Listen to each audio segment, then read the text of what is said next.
Jangan kita suruh orang harus ikut kemauan kita. Kita yang berusaha takayyuf, berusaha untuk adaptasi. Ya, tetangga, kita punya tetangga ini belum tentu tetangga seperti itu yang kita harapkan. Ya sudah. Bukan berarti kalau tetangga tidak sesuai harapan kita kecewa, kita kemudian memutuskan hubungan.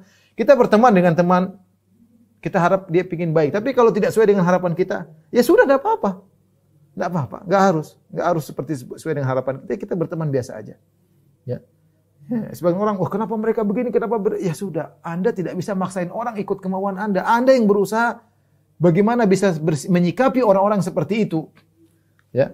Makanya Nabi SAW mengatakan, orang yang bergaul dengan manusia, wa yasbiru ala adahum, dan sabar dengan gangguan mereka lebih baik daripada orang yang tidak menyendiri, tidak bergaul dengan yang lainnya. Ya.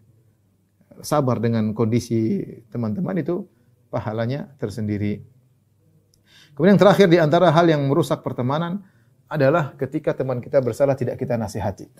Saya katakan kepada ikhwan dan akhwat, kalau Anda punya teman dan dia salah, wajib bagi Anda nasihati. Kalau memang Anda merasa berteman karena Allah Subhanahu wa taala. Jangan pekewu-pekewu, ini jadi masalah pekewu enggak enak nanti begini nanti dia marah. Ya itu Anda berarti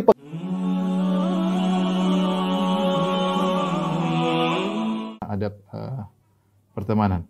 Oleh karenanya Rasulullah SAW menjelaskan secara khusus tentang pertemanan, kata Nabi SAW, la tusahib illa mu'minan. Jangan kau berteman, bersahabat kecuali dengan seorang mukmin. Jangan berteman kecuali dengan seorang mukmin. Nabi SAW juga bersabda, al-mar'u ala dini khalilihi falyanzur ahadukum man yukhalil. Seorang berdasarkan agama temannya. Maka hendaknya salah seorang kalau berteman, lihat dulu siapa yang mau dijadikan temannya. Tidak boleh sembarang kita berteman. Kita cek dulu, cross check tentang kondisi agamanya, bagaimana pemikirannya, sehingga kita tidak sembarang berteman. Adapun teman secara umum boleh kepada siapa saja, tapi di sahabat, teman kita diskusi, kita sering jalan sama dia, maka ini tidak boleh sembarangan. Kenapa? Karena teman itu punya pengaruh luar biasa. Sebagaimana kata pepatah Arab, as-sahibu sahib, bahwasanya sahabat itu akan menggeret ya. Dan kita tahu namanya pertemanan akan menimbulkan sinkronisasi ya. Entah si A akan menyesuaikan diri dengan si B atau si B akan menyesuaikan diri dengan si A. Akan terjadi sinkronisasi. Kalau tidak maka pertemanan tersebut akan terputus. Apalagi kalau seorang berjalan dengan temannya, dia akan melihat perbuatan temannya tersebut dan selalu diulang-ulang dan akhirnya menjadi kebiasaan dia. Dia akan tanpa dia sadari dia akan berakhlak dengan akhlak temannya tersebut. Kita bayangkan kalau seorang berteman dengan kawannya yang ternyata sedikit-sedikit mudah dermawan, sedikit-sedikit suka bantu orang, sedikit-sedikit ringan tangan, suka murah hati. Dia berteman setahun, 2 tahun, 3 tahun, dia akan terpengaruh. Mau tidak mau dia akan terpengaruh. Kenapa? Dia lihat contoh nyata temannya seperti itu. Ya. Dan manusia cenderung ingin melakukan sinkronisasi. Sebaliknya kalau dia punya teman yang buruk, dia dapati temannya misalnya pembicaranya selalu jorok dan dia selalu mendengar, akhirnya terbiasa pembicaraan jorok. Atau dia suka dengar temannya suka mengumpat sana, mengumpat sini. Akhirnya terbiasa suka mengumpat sana, mengumpat sini. Atau dia punya teman, ternyata seorang akhwat, punya teman akhwat yang lain, ummahat, ibu-ibu yang lain, ternyata kerjanya gibah melulu. Ya terbawa akhirnya, terbawa. Kalau dia tidak kuat, terusnya dia pisah. Tapi ketika dia terus bertahan dengan teman seperti itu, terjadi sinkronisasi. Akhirnya dia terbawa dengan teman seperti itu. Makanya Rasulullah SAW memberi perumpamaan tentang teman buruk, teman baik dalam hadis yang masyhur dari Abu Musa Al-Asy'ari radhiyallahu anhu dari Nabi SAW. Beliau bersabda, "Innama mathalul jalisi salih wal jalisi su'i kahamilil misik wa nafikhil kir." Sungguhnya perumpamaan teman yang baik dan teman yang buruk seperti penjual minyak wangi dan seperti pandai besi. Fahamilul miski imma an yuhdhiyaka wa imma an tabta' minhu wa imma an tajida minhu rihan thayyibatan. Adapun penjual minyak wangi bisa jadi dia memberi hadiah kepadamu minyak wangi tersebut. Kalau enggak ya kau beli dari dia minyak wangi. Kalau tidak kau tidak dapat hadiah, kau tidak membeli darinya. Paling tidak kau berjalan dengan dia, kau akan mendapat ikut merasakan wangi yang ada pada orang tersebut ya. Ini perumpamaan yang sangat indah ya. Kemudian wa nafikhul qir, adapun nafikhul qir perumpamaan teman yang buruk seperti pandai besi, imma an yuhrika thiyabak, kalau enggak dia akan membakar bajumu, kau dekat-dekat bisa kebakar karena dia aktivitasnya dengan api. api yang panas. Wa imma an tajida rihan khabithatan. Kalau tidak kau akan mendapati bau yang buruk. Muttafaqun alaih. Ini jelas perumpamaan yang luar biasa dari Nabi sallallahu alaihi wasallam. Kalau kita punya teman baik ya, paling kita akan dapat kebaikannya. Kalau kita bisa adopsi kebaikannya, masya Allah, seperti minyak wangi, menjual minyak wangi, memberikan minyak wangi. Kalau enggak kita bisa membeli minyak wangi. Intinya kita selalu dapat kebaikan. Kalau enggak dapat dapat aroma wangi, kita ikut terkena kecipratan, kalau bahasa kita kecipratan wangi aromanya karena kita dekat dengan orang yang saleh ya.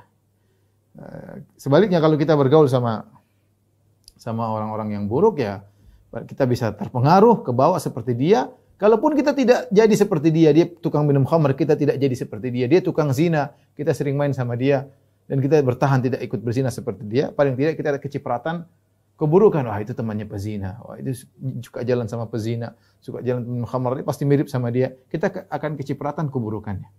Oh, dia ada masalah dengan wanita misalnya, akhirnya kita ikut ditanya-tanyain dan begitulah akan minimal kecipratan.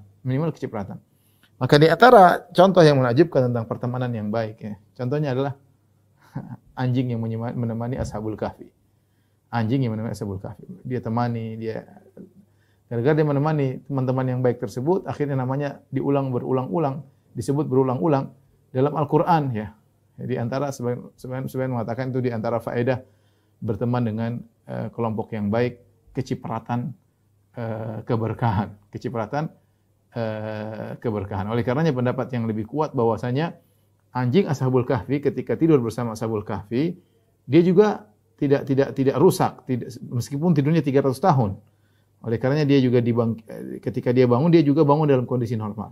Karena kalau dia sudah mati kemudian tinggal tulang belulang, maka Ashabul Kahfi tidak akan ragu, wah kok anjing kita sudah jadi tulang. Tapi ketika mereka bangun, mereka tidak tahu mereka sudah tidur 300 tahun, sehingga mereka saling bertanya, qalu kita ini tidur baru sehari au ba'dha yaum atau setengah hari. Kita baru tidur 1 hari atau baru setengah hari. Kenapa? Karena anjingnya dalam kondisi normal. Artinya apa? Anjing tersebut kecipratan, keberkahan, karomah para orang-orang soleh tersebut. Maka seorang berusaha bergaul dengan orang-orang yang baik agar dia bisa upgrade akhlaknya, bisa upgrade ilmunya, bisa upgrade ketakwaannya. Carilah teman-teman yang kalau dia lihat dia ingat akhirat. Carilah teman-teman yang seperti itu ya. Teman-teman seperti itu alhamdulillah ada. Tapi seorang berusaha mencari teman-teman. Bukan teman-teman yang kalau dia ingat selalu membuat dia tergiur dengan dunia, buat dia tergiur dengan glamornya dunia. Teman-teman yang buat kita tergiur ini sangat banyak. Kita punya teman bisnis banyak. Tapi kita ingin punya teman-teman yang kalau kita lihat dia, kita ingat akan akhirat ya. Ini adalah teman-teman yang kita disuruh untuk mencari teman-teman seperti itu. Baik, dalam Islam disebutkan tentang keutamaan pertemanan ya. Di antara keutamaan pertemanan ini ibadah ya. Pertemanan bisa jadi ibadah ya. Jadi Islam mengajarkan kita bisa meraih pahala dari banyak sisi, di antaranya dari sisi pertemanan. Di antaranya Allah menyebutkan bahwasanya pertemanan merupakan karunia dari Allah dalam persahabatan ya, persaudaraan ya. Allah sebut dalam Al-Qur'an fa asbahtum bi ni'matihi ikhwana. Maka jadilah kalian dengan nikmat Allah Subhanahu wa taala saling bersaudara. Allah berfirman surat Al-Anfal wa allafa baina qulubihim law anfaqta ma fil ardi jami'an ma allafta baina qulubihim walakinna Allah allafa bainahum innahu azizun hakim. Allah yang telah mempersatukan hati-hati mereka. Seandainya kau berinfak ya seisi bumi seluruhnya untuk bisa menyatukan hati-hati mereka, kau tidak bakalan bisa. Karena yang ngatur hati adalah Allah. Walakinna Allah allafa bainahum. Tapi Allah yang menyatukan hati-hati seseorang ya.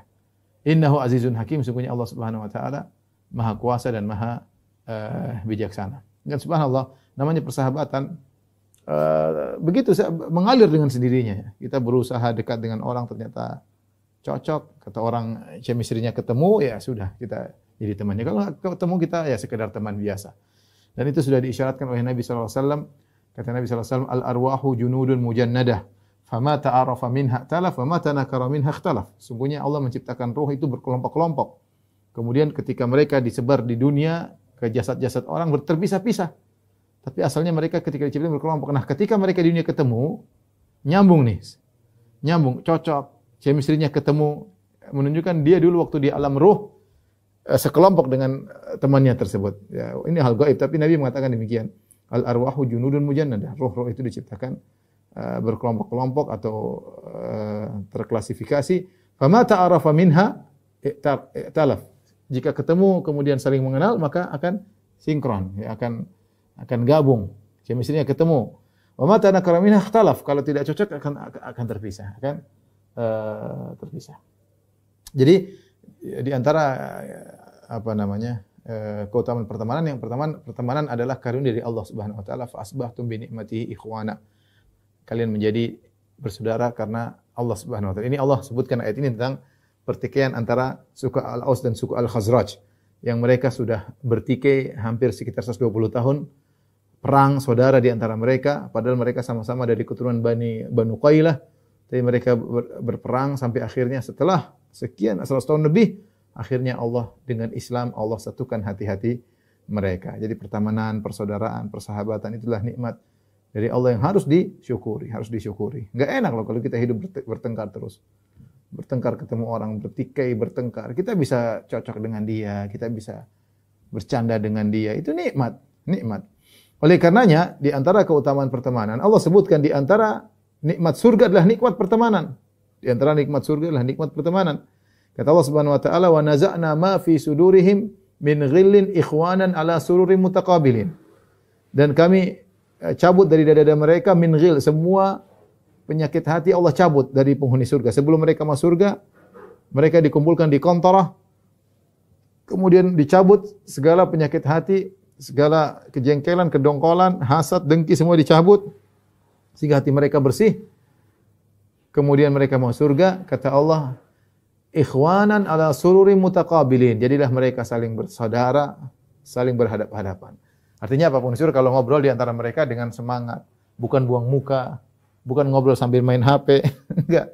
Mutaqabilin, saling melihat. Karena mereka berbahagia ketika ngobrol di surga. Pembicaraan yang buat mereka saling bahagia, mereka rindu untuk berbicara di antara mereka. Dan itu kenikmatan surga. Jadi di antara kenikmatan surga pertemanan. Persaudaraan di surga adalah kenikmatan. Makanya dalam ayat yang lain kata Allah Subhanahu wa taala, al-akhillau yauma idzin ba'dhuhum li ba'dhin aduwwan. Al-akhillau yauma idzin ba'dhuhum li ba'dhin aduwwun illal muttaqin. Orang-orang yang bersahabat dekat di dunia, pada hari kiamat kelak, mereka akan saling musuh di antara mereka. Illal muttaqin, kecuali orang yang bersahabat karena ketakwaan.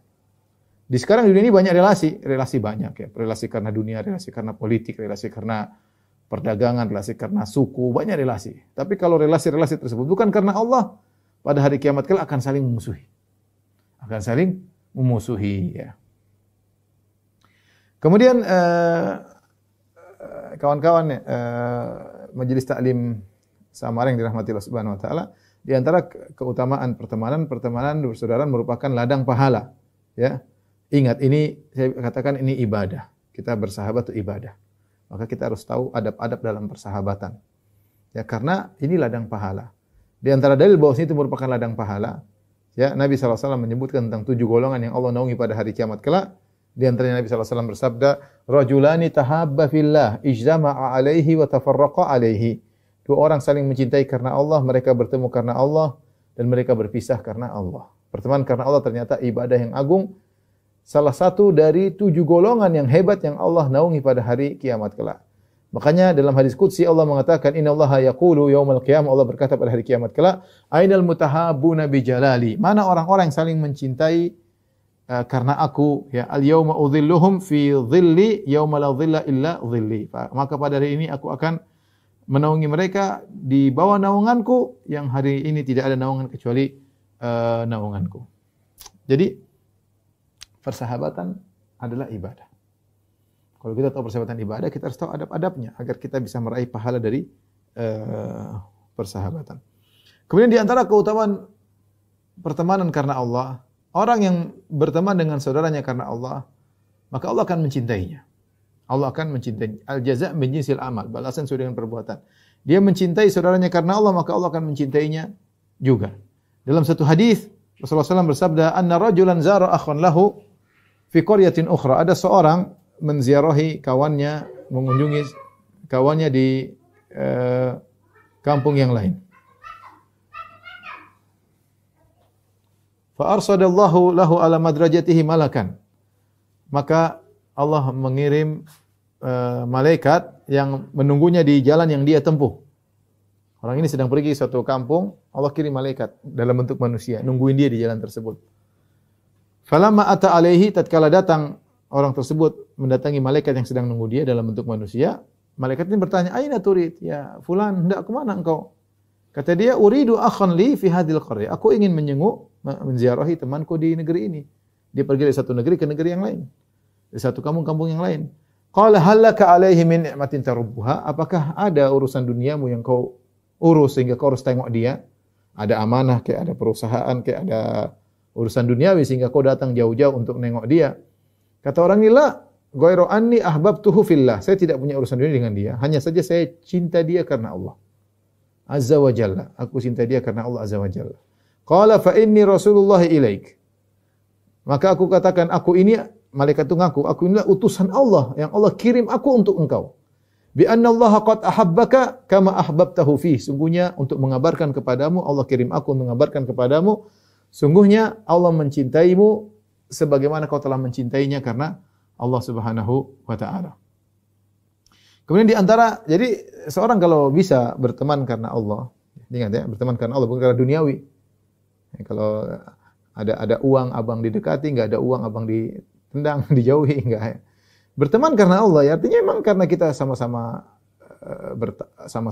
berusaha hijrah misalnya, sama-sama berusaha bertakwa, sama-sama berteman karena dakwah, sama-sama berteman karena ya itu namanya berteman karena Allah Subhanahu wa taala. Kita tidak saling mengenal sebelumnya, kita berusaha saling memahami di antara kita. Ini ibadah. Jangan disepelekan, ya. Ibadah ya. Barang siapa yang mencintai saudaranya karena Allah Subhanahu wa taala, maka dia akan merasakan manisnya iman. Merasakan manisnya iman. Kata Nabi SAW, "Salasun man kunna fihi wajada bihinna halawatal iman." 3 perkara yang barang siapa ada 3 perkara tersebut dalam dirinya, dia akan merasakan manisnya iman. Di antaranya, kata Nabi SAW, "Wa an yuhibbal mar'a la yuhibbuhu illa lillah."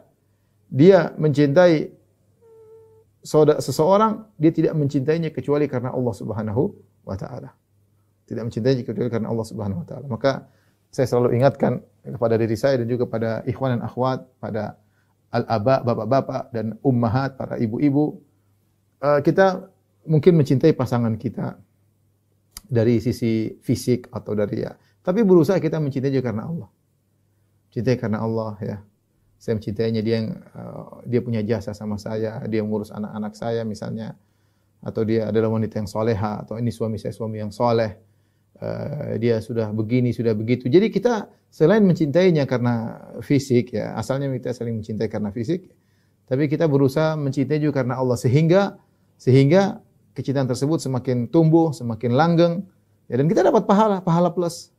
Kita cinta istri, hubungan dengan istri dapat pahala, apalagi kita plus, kita mencintainya karena Allah Subhanahu wa taala. Kemudian di antara keutamaan pertemanan, seorang teman di hari kiamat kelak bisa memberi syafaat kepada temannya. Seorang teman bisa memberi syafaat kepada temannya. Dalam satu hadis Rasulullah SAW menyatakan, "Ma minkum min ahadin bi ashadda munasyadatan lillahi fi istiqsa'il haqq minal mu'minina lillahi yaumal qiyamah ikhwanihim alladziina fin nar." Ya, ketika sebagian kaum mukminin berhasil melewati sirat dan selamat dari neraka jahanam yang di bawah sirat, kemudian mereka sudah masuk surga, mereka pikirkan teman-teman mereka.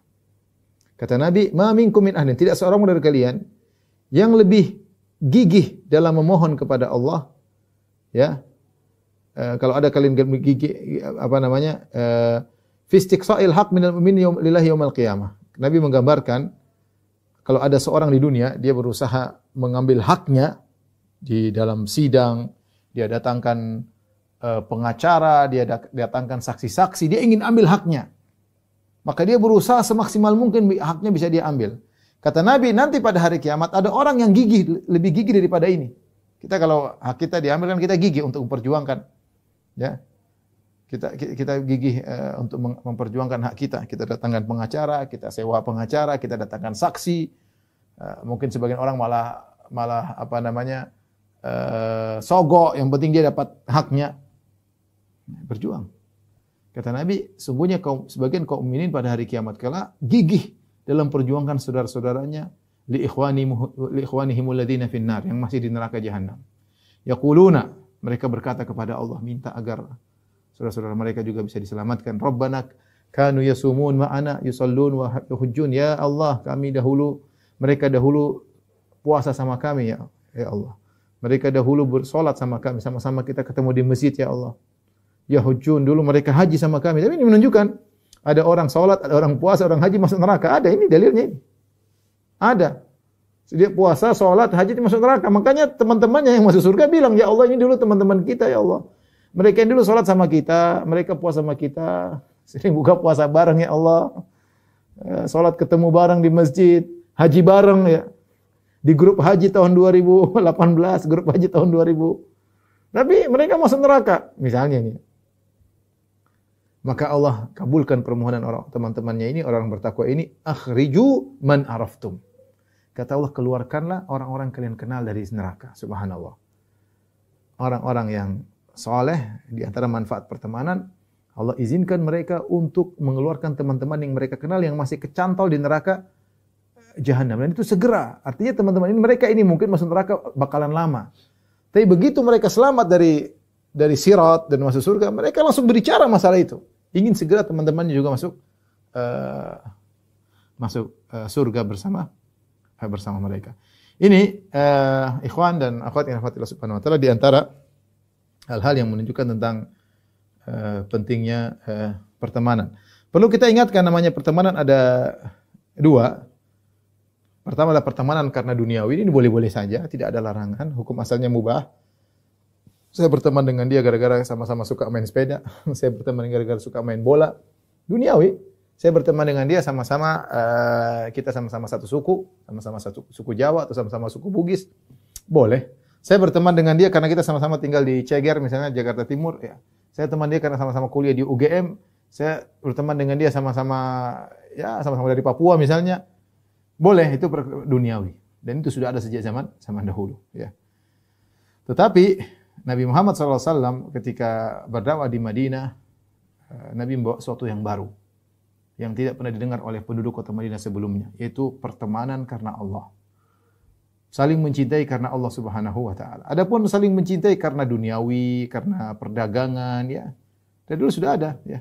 Abdurrahman bin Auf dulu temannya Umayyah bin Khalaf, sebagaimana pernah kita jelaskan dalam sirah, ya. Teman karena sama-sama saudagar, berteman, satu level, ya.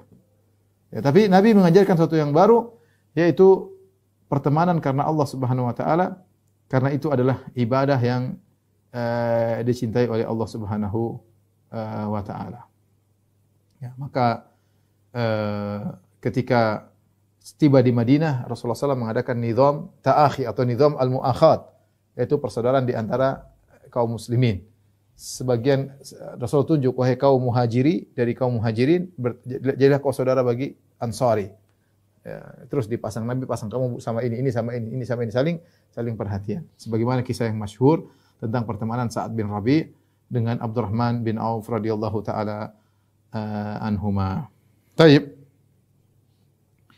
Ikhwan dan akhwat yang dirahmati Subhanahu wa taala, sekarang kita masuk dalam adab-adab pertemanan yang paling penting, sehingga pertemanan kita benar-benar pertemanan karena Allah Subhanahu wa taala. Tentu ada konsekuensinya, ada adab-adabnya yang harus kita perhatikan agar pertemanan kita diberkahi oleh Allah Subhanahu wa taala. Yang pertama,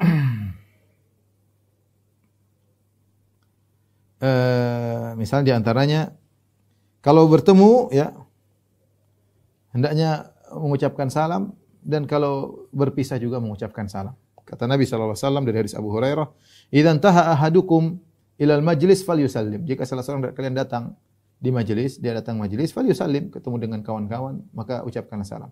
Fa idza arada an yaqum, jika hendak pergi, falyusallim. Ya, maka ucapkan salam juga, ya. Ini di antara adab, ya. Dalam pertemanan ketemu kita ucapkan salam. Assalamualaikum, mau pisah juga. Assalamualaikum. Kita berpisah, ya. Bertemu dengan salam, kita berpisah dengan salam. Kemudian di antara adab dalam pertemanan yaitu tidak mengumbar aib teman. Ya, ketika kita berteman dengan kawan kita dengan persahabatan yang spesifik, yang lebih khusus, tentu kita akan tahu borok-borok teman kita. Itu sudah jelas. Dia pun akan tahu borok-borok kita. Dia lebih tahu kebaikan kita dan dia juga lebih tahu kekurangan kita. Sebagaimana kita lebih tahu kebaikan dia dan kita juga lebih tahu tentang kekurangan dia. Karena kita dekat, kita ngobrol, terkadang ada rahasia yang diceritakan, terkadang nampak ketika kita main ke rumahnya, kita lihat suatu hal, tatkala kita telepon, kita dengar sesuatu. Maka di antara ada pertemanan, kita tutup aibnya. Tidak boleh kita umbar. Ya, tidak boleh kita umbar. Dan saya ingatkan kepada para ibu-ibu, hati-hati, jangan sampai sebagian ibu-ibu yang hobinya mengumbar aib saudaranya. Kata orang mulutnya ember ya. Jadi ngobrol cerita aib orang. Kalau ada teman seperti ini jauhi, jangan berteman dengan wanita seperti ini. Kalau kita terbiasa mendengar gibah, kita juga suka gibah ya. Bahagia orang kalau tidak dengar gibah, benar. Orang tuh hati tentram, tidak dengar gibah, tidak tahu keburukan orang lain. Kita tidak tahu keburukan orang, kita tidak suudzon sama dia. Hati lebih tentram. Dia kalau dengar orang itu kayak gini. Sebagian orang yang ada berpenyakit, hobi kalau tahu aib orang. Oh itu saya tahu dia, wah saya tahu gini. Masya Allah, Umi hebat ya, tahu kesalahan-kesalahan orang.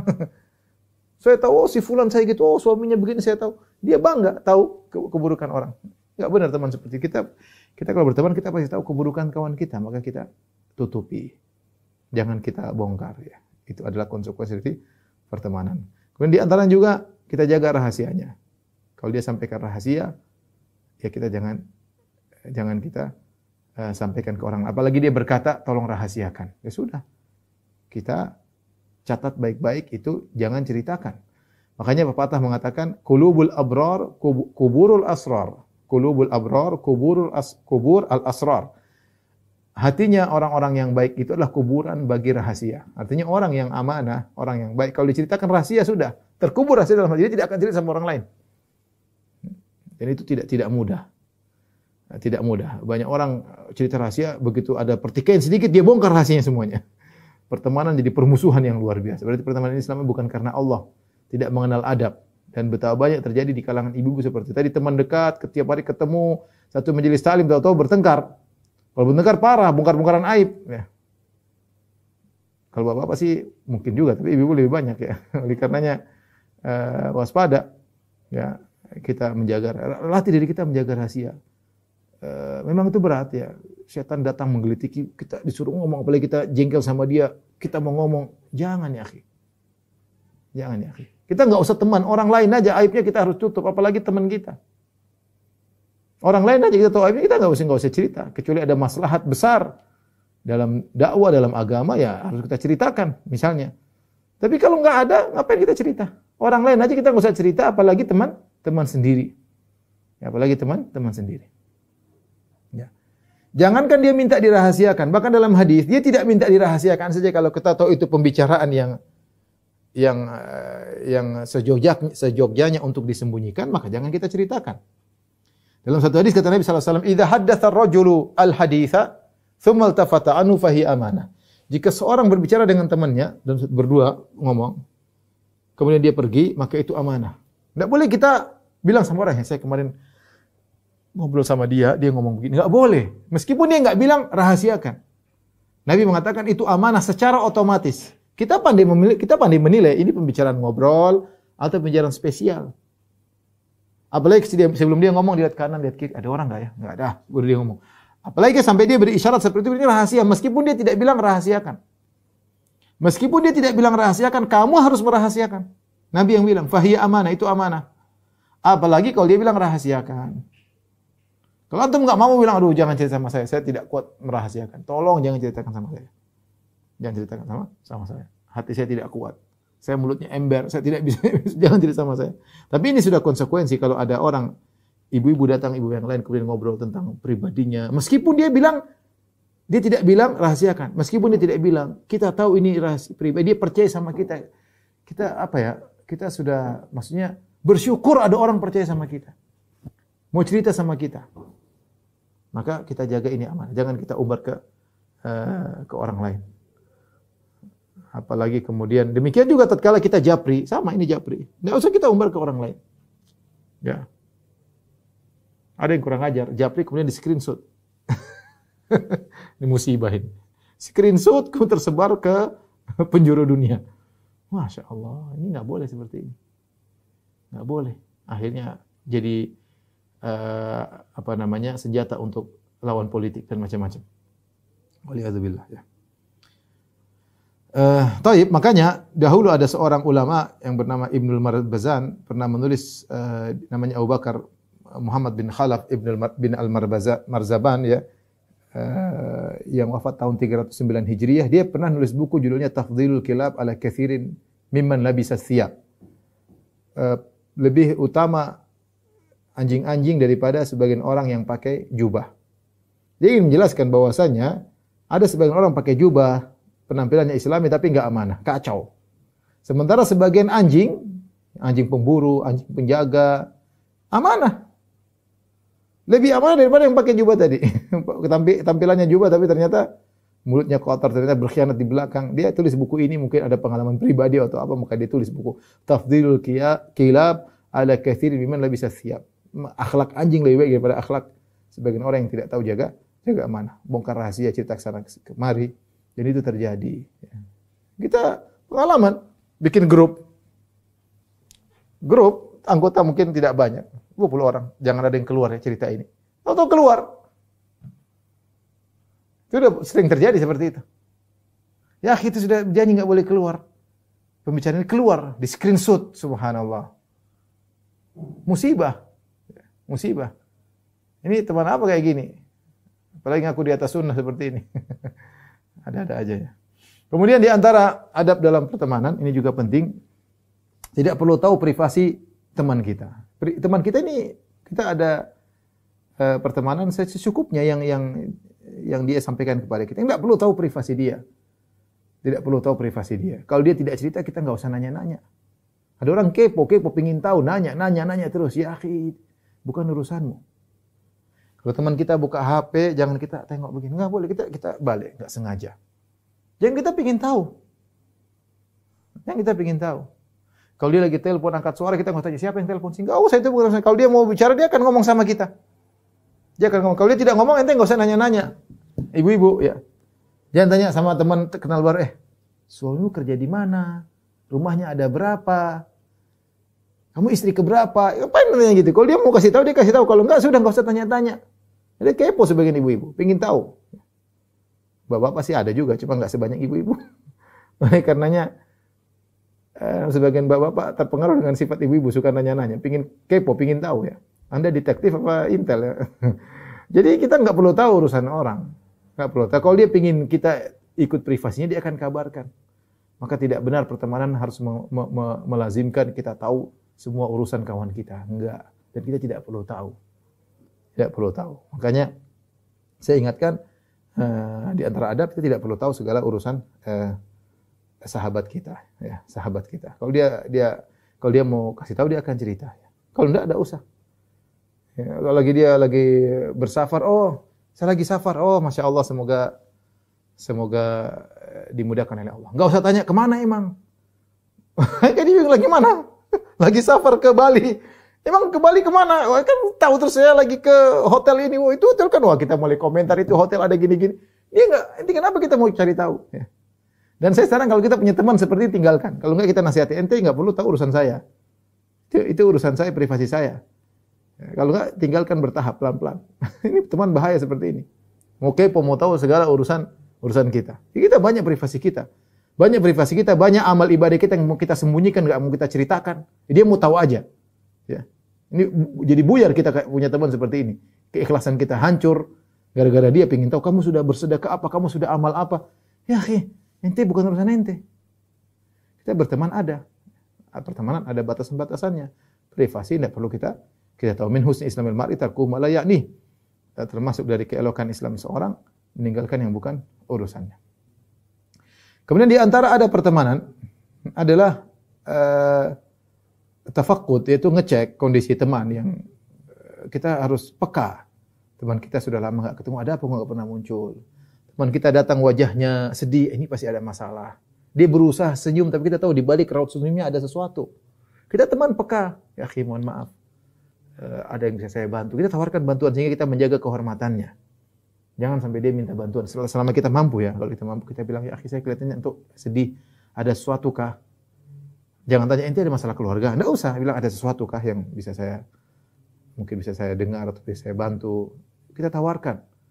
Nah, Nabi dahulu SAW, kalau habis sholat subuh, Nabi lihat ada siapa yang tidak hadir sholat subuh. Nabi cek. Tafakkud namanya, ngecek. Mana si fulan, ya. Nah, kita kalau punya teman, sudah tidak lama ketemu, tidak ketemu di masjid, ya, tidak lama WA-WAan, ini ada apa, sesuatu, mungkin kita japri, mungkin kita telepon, ngecek ya. Ngecek kondisinya ya. Jangan sudah meninggal, kita nggak tahu. Taib ini diantara adab-adab dalam pertemanan.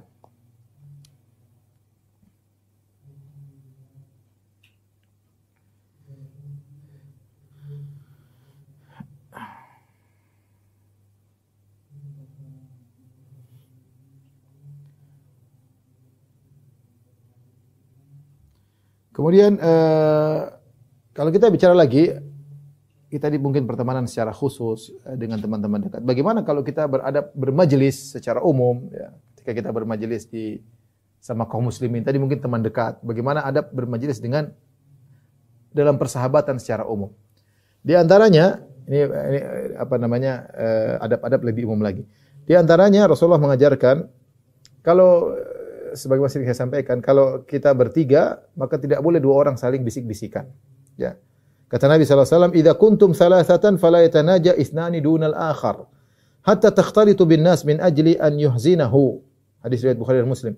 Jika kalian tiga orang, maka janganlah dua orang berbisik-bisikan, yang satu tidak diajak. Sampai kalian campur dengan manusia. Kalau sudah ketemu, sudah berjalan bertiga, jangan dua orang ngobrol sendiri, satu enggak diajak. Tapi kalau sudah sampai di halte, ketemu dengan banyak orang, bebas, enggak apa-apa. Tapi kalau lagi bertigaan, jangan satu orang kita tidak ajak bicara. Ini adab tidak akan antum dapatkan di agama manapun. Adab yang agung dari Nabi SAW. Jangan dua orang ngobrol, yang satu nggak diajak. Kenapa? Setan akan mendikte dia. Kau tidak diajak ngobrol nih karena kau direndahkan, karena kau lagi digibahi. Termasuk kata para ulama, kalau tiga orang, misalnya dua orang suku tertentu, yang ini sukunya beda, kemudian mereka bicara pakai bahasa suku, bahasa planet. Yang satu tidak tahu, ini juga sama. Dia juga sedih. Kita jangan menyedihkan saudara kita. Kita ingin membahagiakan saudara kita. Semua hal yang bisa bikin saudara kita sedih, semua hal yang bisa bikin saudara kita suudzon sama kita, kita tutup. Jangan kita kasih celah saudara kita suudzon. Kalau lihat saudara kita mulai suudzon, kita kasih tahu. Saya kayaknya kemarin, mohon maaf, saya kemarin begini, saya khawatir aja. Antum salah sangka. Oh, saya enggak salah sangka. Enggak apa-apa, meskipun ini tidak salah sangka. Kita kasih tahu. Jangan sampai suudzon, karena setan datang mendikte agar membuat kita tercerai-berai. Ya, sebenarnya dalam ketika Nabi SAW di malam hari, Rasulullah SAW lagi iktikaf, didatangi oleh Sofia bintu Huyai, istri Nabi SAW. Kemudian karena gelap, Nabi keluar mengantar Sofia ke rumahnya. Tidak terlalu jauh dari masjid, tapi Nabi ngantar. Nabi tidak biarkan dia jalan sendiri. Sudah malam. Ketika Nabi sedang berjalan sama istrinya, tiba-tiba ada dua orang laki jalan dengan cepat, tidak seperti biasanya. Jalan cepat. Rasulullah berkata, "Aral istrikuma, innaha Sofia." Pelan-pelan aja. Ini istriku kok. Seakan-akan Nabi bilang, jangan kalian curiga, ini bukan wanita sembarangan, ini istriku. Kalian jangan-jangan lihat saya jalan malam-malam dengan cewek, dengan perempuan, kalian menyangka yang sesuatu yang tidak. Ini istriku. Kata mereka, subhanallah ya Rasulullah, kami tidak menuduh macam-macam. Kata Rasulullah, iya benar. Tapi saya takut syaitan melemparkan sesuatu dalam hati kalian. Inna syaitana yajri min bani Adam majra dam. Sungguhnya syaitan mengalir dalam manusia, dalam diri manusia seperti aliran darah. Syaitan mendikte. Seperti ini kita dua orang ngobrol, satu dia tidak diajak ngobrol, dia akan suudzon. Jangan kita bilang, itu kenapa suudzon sih? Kita yang salah, kita yang beradab. Jangan buka celah untuk suudzon. Apa salahnya kita ngomong bahasa Indonesia? Jangan pakai bahasa. Ya, sehingga dia tidak suudzon. Ya. Kemudian di antara adab dalam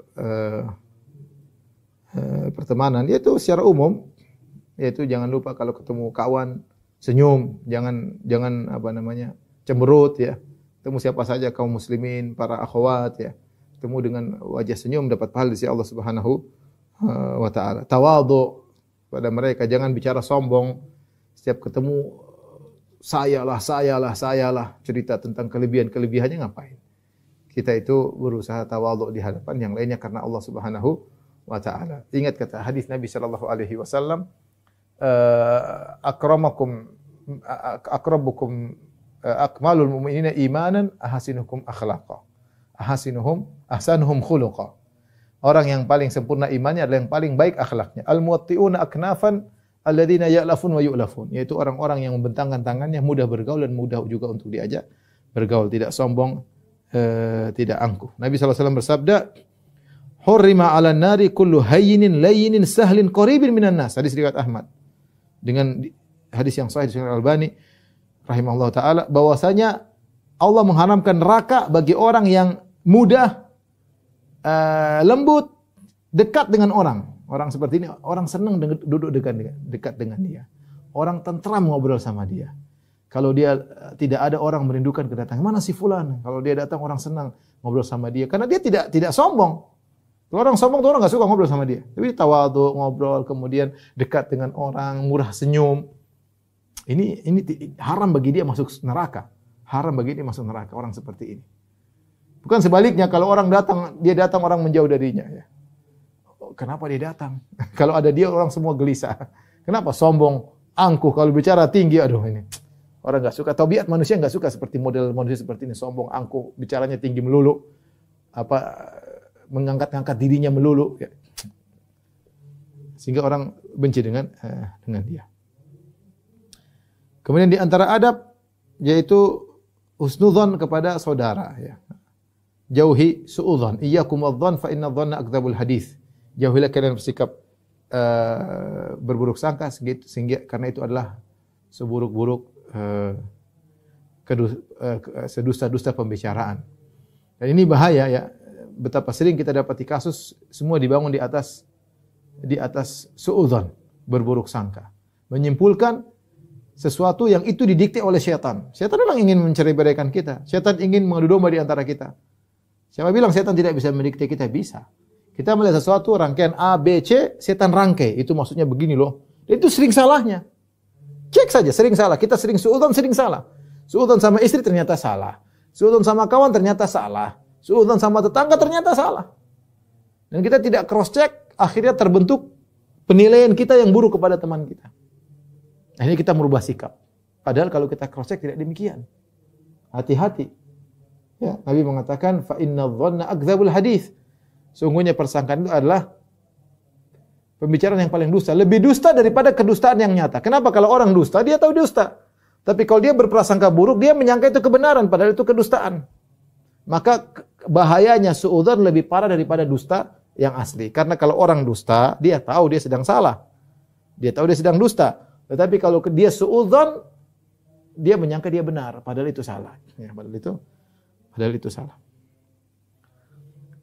Makanya Umar bin Khattab diriwayatkan berkata, "La tadhunnanna bi kalimatin kharajat min muslim min akhika su'an wa anta tajidu laha minal khairi mahmala." Jangan kau berprasangka perkataan seorang mukmin kau bawa kepada persangkaan buruk sementara kau masih bisa tafsirkan dengan tafsir yang baik.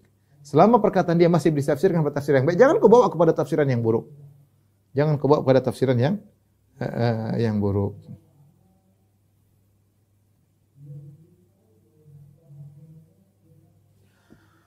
Baik.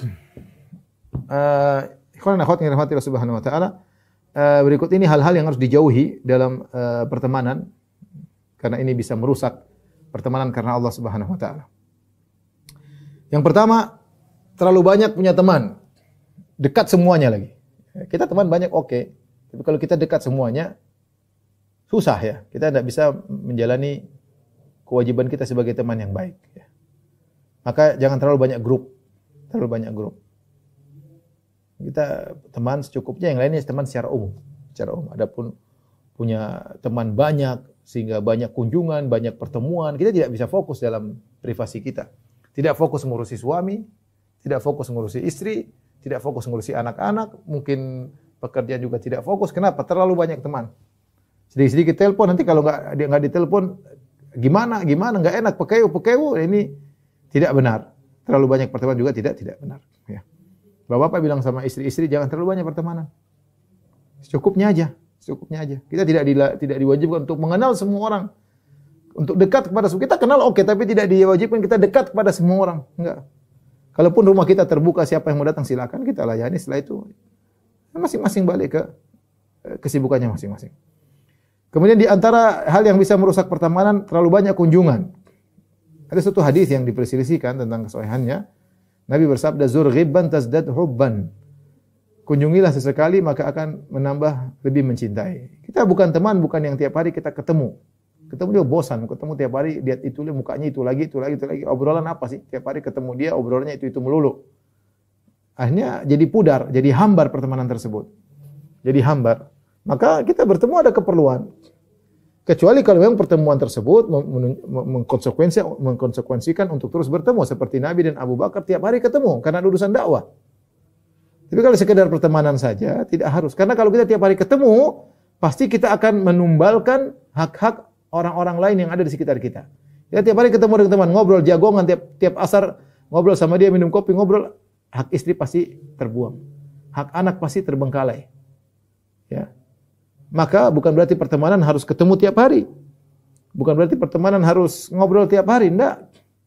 Karena kita ngobrol tiap hari enggak ada urusan akhirat, bisa jadi syahwat. Dan itu tidak benar. Ya. Makanya dalam hadis kata Nabi SAW tentang dua orang yang Allah naungi pada hari kiamat, kata Nabi, "Rajulani tahabba fillah ijtama'a alaihi wa tafarraqa alaihi." Dua orang yang saling mencintai karena Allah, bertemu karena Allah, berpisah karena Allah. Sebagian ulama menafsirkan berpisah karena Allah. Yaitu mereka harus berpisah, tidak terus berdua-duaan karena masing-masing punya privasi yang harus mereka tunaikan.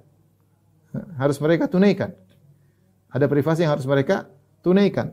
Ya, ini harus ngurus keluarga, ini harus beribadah, ini harus sholat malam. Kalau ketemu sama teman ngobrol, saya malam terus tidak sholat malam, ketiduran. Tiap hari lagi, maka pertemanan tidak harus tidak harus melazimkan selalu bersama melulu. Ya. Sebagian ibu jangan sampai demikian, ibu teman sama ibu yang lain ketemu melulu. Ini pertemanan enggak benar seperti ini. Ini hawa nafsu. Pertemanan seperti ini hawa nafsu. Ya, enggak benar, bukan karena Allah, karena melanggar adab-adab pertemanan. Ketemu dengan temannya melulu ketemu, akhirnya suami terbengkalai. Suami minta dilayani, dia malah layani temannya. Ngobrol mulu, suaminya pingin dimanja, dia malah manjain temannya. Ini enggak benar seperti itu. Ya. Kemudian hati-hati yang ketiga, berteman dengan teman yang mengingatkan masa lalu yang buruk. Waspada.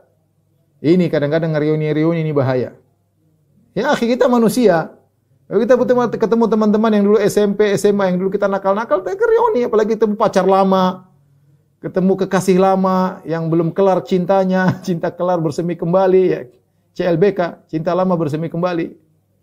Cinta lama belum kelar, cinta lama bubarkan keluarga, dan banyak akhirnya perselingkuhan gara-gara reuni yang tidak benar. Reuni secukupnya, reuni ketemu sini gitu.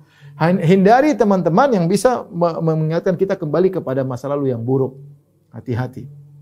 Saya sudah sering kali cerita waktu saya ke Australia di Melbourne, kebetulan ada seorang orang Indonesia yang dia bilang, "Ustaz, saya ini Ramadan saya dipanggil sama teman-teman saya, tapi mereka tukang mabuk, Ustaz, mau buka bersama. Tapi saya takut, Ustaz, kalau saya buka bersama habis itu saya minum bir lagi." Saya bilang, "Jangan. Iya, Ustaz, karena pernah saya buka bersama sama mereka, habis kita buka bersama kita minum bir rame-rame." Saya bilang, "Kamu jangan datang. Ini teman yang enggak benar seperti ini. Teman yang membuat seorang kembali kepada masa lalunya yang buruk." Hati-hati. Orang bisa rusak dengan teman masa lalunya, ya. Hati-hati. Kemudian di antara hal yang bisa merusak pertemanan, monopoli sahabat. Monopoli sahabat.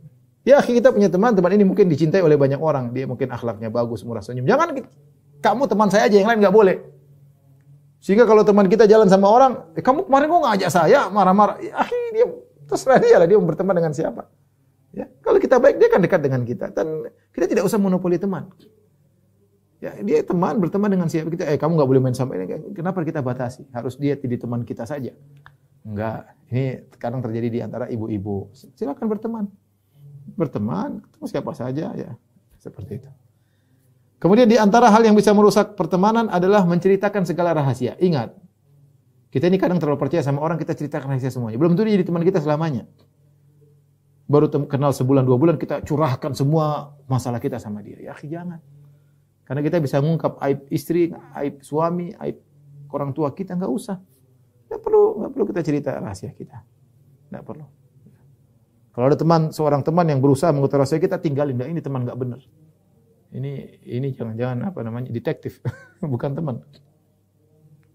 Kemudian antara hal yang merusak pertemanan tidak memberi uzur kepada teman yang salah. Ya akhi, teman kita bukan malaikat, dia mungkin punya salah. Mungkin ada omongan yang menyinggung. Mungkin ketika lagi kita butuh dia ternyata dia tidak siap untuk menolong kita. Banyak hal yang membuat dia membuat kita kecewa. Ya, tapi kita ingat bahwasanya tidak ada teman yang sempurna. Ya. Kata seorang penyair, turidu sahiban la aiba fihi wa halil udu yafuhu bila dukhani. Kau ingin teman tidak ada cacatnya, tidak ada aibnya. Apakah ada kayu gaharu mengeluarkan bau wangi tanpa ada asap? Pasti ada asapnya. Kita sabar. Ya ikhwan, kita dalam pergaulan ini kaidah secara umum. Jangan kita suruh orang harus ikut kemauan kita. Kita yang berusaha takayyuf, berusaha untuk adaptasi. Ya, tetangga, kita punya tetangga ini belum tentu tetangga seperti itu yang kita harapkan. Ya sudah. Bukan berarti kalau tetangga tidak sesuai harapan kita kecewa, kita kemudian memutuskan hubungan. Kita berteman dengan teman, kita harap dia ingin baik. Tapi kalau tidak sesuai dengan harapan kita, ya sudah, tidak apa-apa. Tidak apa-apa, enggak harus seperti sesuai dengan harapan kita. Kita berteman biasa aja. Ya. Sebagian orang, kenapa mereka begini, ya sudah, Anda tidak bisa maksain orang ikut kemauan Anda. Anda yang berusaha bagaimana bisa menyikapi orang-orang seperti itu. Ya. Makanya Nabi SAW mengatakan, orang yang bergaul dengan manusia wa yasbiru ala adahum, dan sabar dengan gangguan mereka lebih baik daripada orang yang tidak menyendiri, tidak bergaul dengan yang lainnya. Ya. Sabar dengan kondisi teman-teman itu pahalanya tersendiri. Kemudian yang terakhir di antara hal yang merusak pertemanan adalah ketika teman kita bersalah tidak kita nasihati. Saya katakan kepada ikhwan dan akhwat, kalau Anda punya teman dan dia salah, wajib bagi Anda nasihati. Kalau memang Anda merasa berteman karena Allah Subhanahu wa taala. Jangan pekewu-pekewu, ini jadi masalah pekewu enggak enak nanti begini nanti dia marah. Ya itu Anda berarti pengkhianat bukan teman. Membiarkan teman terjerumus dalam kesalahan. Kalau Anda benar berteman karena Allah, nasihati dong. Nasihati enggak usah ngomong-ngomong, datang berdua aja makan ngobrol saya kemarin dengan bahasa yang baik. Masya Allah saya terus terang saya bahagia bisa berteman dengan engkau. Saya lihat kau teman Masya Allah. Tapi ada suatu hal yang mengurangi kesempurnaanmu, seandainya kau tambal. Ini menurut pandangan saya ya. Artinya kita ngomong dengan kata-kata yang lembut, menunjukkan kita menghargai dia, baru sampaikan. Adapun teman kita salah, kita biarkan saja, tidak kita tegur, kita tahu kesalahannya. Maka ini adalah kita pengkhianat, bukan teman yang benar. Menurut saya, adab dalam berteman adalah cerminan dari kematangan iman seseorang. Banyak yang mengaku sahabat namun justru membawa kita menjauh dari nilai-nilai kebaikan. Seharusnya pertemanan dibangun atas dasar saling menasihati, menghormati, dan menjaga batas sesuai syariat. Teman yang baik akan menegur dengan lembut ketika kita khilaf, bukan membiarkan kita larut dalam kesalahan. Di era sekarang, banyak hubungan pertemanan yang hanya sebatas hiburan, kesenangan, atau kepentingan duniawi. Padahal, sahabat sejati adalah yang tetap bersamamu dalam doa. Bahkan saat dunia menjauhkanmu dari mereka, kita harus berhati-hati dalam memilih siapa yang dekat dengan kita. Karena seperti sabda Nabi, seseorang akan mengikuti agama teman dekatnya, maka perhatikanlah dengan siapa ia berteman. Marilah kita berusaha menjadi sahabat yang mengingatkan, bukan yang menyesatkan. Barakallahu fikum.